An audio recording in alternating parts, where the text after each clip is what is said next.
আমরা বিগত 15-16 বছর ধরে, বরং প্রায় 50 বছর ধরে বাংলাদেশে আমরা দেখতে পেয়েছি ধর্মপ্রাণ মুসলমানদেরকে দমিয়ে রাখার এক অপচেষ্টা দীর্ঘদিন থেকে চলে আসছে এই দেশে। আল্লাহ রাব্বুল আলামিন এই দিনকে এমনভাবে এটাকে সৃষ্টি করেছেন যে এই দিনের যত বেশি দমন করা হয়, সেই তৈমুর থেকে নিয়ে শুরু করে পৃথিবীর ইতিহাসের বিভিন্ন সময় আমরা দেখেছি যখনই দমন করার চেষ্টা করা হয়েছে সেটা তত বেশি বিকশিত হয়েছে। বিগত 15-16 বছর যাবৎ ইসলামের কথা বলার মতো কঠিন আরেকটি কাজ এই মাটিতে ছিল না।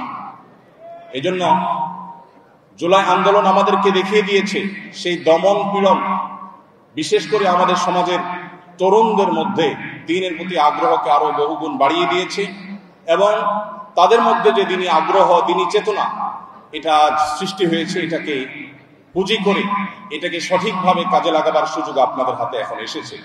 এখন সমাজের প্রত্যেকটা স্তরে নেতৃত্ব দেওয়া, প্রত্যেকটা স্তরে দ্বীনকে অত্যন্ত সুন্দরভাবে উপস্থাপন করবার এই সুযোগ আমাদের সামনে এসেছে। এই সুযোগকে কোনোভাবে হাতছাড়া করা যাবে না। সাধারণ মানুষের মধ্যে যে একটা ধারণা তৈরি হয়েছিল যে হুজুররা শুধুমাত্র ওয়াজ করে, হুজুররা শুধুমাত্র কথা বলে, আমরা এই ধারণা বদলে দিতে পারি ইনশাআল্লাহ। আপনারা 2024-এর বন্যায় দেখেছেন সরকারি বেসরকারি ভাবে যত উদ্যোগ নেওয়া হয়েছে, শুধু আস-সুন্নাহ ফাউন্ডেশন এককভাবে 164 কোটি টাকা ত্রাণ কার্যক্রম পরিচালনা করেছে।